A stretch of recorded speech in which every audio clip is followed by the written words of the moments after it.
ಕೊಂಡು ಇಂಡಸ್ಟ್ರಿನೇ ಬೇಡ ಅನ್ಕೊಳ್ಳೋ ಟೈಮಲ್ಲಿ ಇಂಡಸ್ಟ್ರಿನಲ್ಲಿ ಬೆಸ್ಟ್ ಕಂಪನಿ ಯಾವುದು ಅಂತ ಸರ್ಚ್ ಮಾಡಿದಾಗ ಆ ಬೆಸ್ಟ್ ಕಂಪನಿ ಸಿಕ್ತು. ಆ ಕಂಪನಿ ಹೆಸರೇ ವೆಸ್ಟೀಜ್ ಮಾರ್ಕೆಟಿಂಗ್ ಪ್ರೈವೇಟ್ ಲಿಮಿಟೆಡ್. 2012ರಲ್ಲಿ ಈ ಬಿಸ್ನೆಸ್ ಅನ್ನು ಆಯ್ಕೆ ಮಾಡ್ಕೊಂಡ್ವಿ.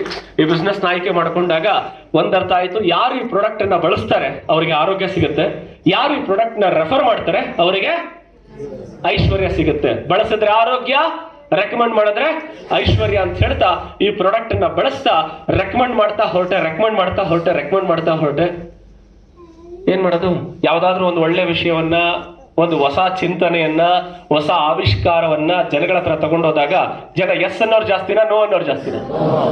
ಅದೇ ತರ ಈ ಪ್ರಾಡಕ್ಟ್ ಬಗ್ಗೆ ನಾನು ಮಾತಾಡ್ಲಿಕ್ಕೆ ಹೋದಾಗ ಜನ ಏನ್ ಮಾಡಿದ್ರು, ಇದನ್ನ ನೀನು ಮೆಡಿಸನ್ ಅಲ್ಲ, ಇದು ಸಪ್ಲಿಮೆಂಟ್ ಅಂತ ಹೇಳ್ತೀಯ, ಇದನ್ನ ತಗೊಂಡ್ರೆ ನಾನು ಹೋದ್ರೆ ಅಂತಾನು ಕೆಲವ್ರು ಆತ್ಮೀಯರು ಕಿಂಡಲ್ ಮಾಡಿದ್ರು.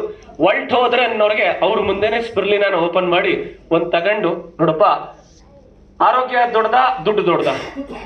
ಬದುಕಿದ್ರೆ ತಾನೇ ದುಡ್ಡನ್ನ ಎಂಜಾಯ್ ಮಾಡ್ಲಿಕ್ಕೆ ಆಗೋದು. ಬದುಕೇ ಇಲ್ಲ ಅಂದ್ರೆ ನೀನ್ ಹೇಳತ್ತಾರ, ನೀನಂತ ಡೌಟ್ ಇದ್ರೆ ಒಂದ್ ನಿಮಿಷ ಅಂತೇಳಿ ಅವನ ಮುಂದೆನೆ ನಾವು ನಮ್ಮ ಸ್ಪಿರ್ಲಿನ ಕನ್ಸ್ಯೂಮ್ ಮಾಡೋದು. ಡೌಟ್, ಅದಕ್ಕೆ ಒಂದ್ ಮಾತು ಹೇಳಿದ್ರೆ, ಡೌಟ್ ಇರ್ಬೋದು, ಡೌಟೇಶ್ವರರು ಕೋಟೀಶ್ವರರಾಗ್ಲಿಕ್ಕೆ ಸಾಧ್ಯ ಇಲ್ಲ, ಇದು ಮಾತ್ರ ನೆನ್ಪಿಟ್ಕೋ ಅಂತ ಹೇಳಿದ್ರು. ಡೌಟ್ ಇರ್ಲಿ ಜೀವನದಲ್ಲಿ, ಕ್ಲಾರಿಟಿ ತಗೋ, ಆದ್ರೆ ಡೌಟೇಶ್ವರರಾಗಿದ್ರೆ ನೀನ್ ಯಾವತ್ತೂ ಕೋಟೀಶ್ವರನಾಗ್ಲಿಕ್ಕೆ ಸಾಧ್ಯನೇ ಇಲ್ಲ.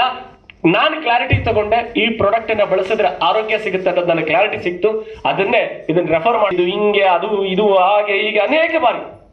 ಇವತ್ತೇನಿಲ್ಲಿ ರಾಘವೇಂದ್ರ ಅವರು ಮಾತಾಡಿದ್ರು, ಇವ್ರಿಗೆ ಸುಮಾರು ಒಂದು 6 ತಿಂಗಳು 7 ತಿಂಗಳು ಫೋನ್ ಮಾಡಿದವಾಗೆಲ್ಲ ಎಸ್ಕೇಪ್ ಆಗೋರು. ಇಲ್ಲ ಲೈವ್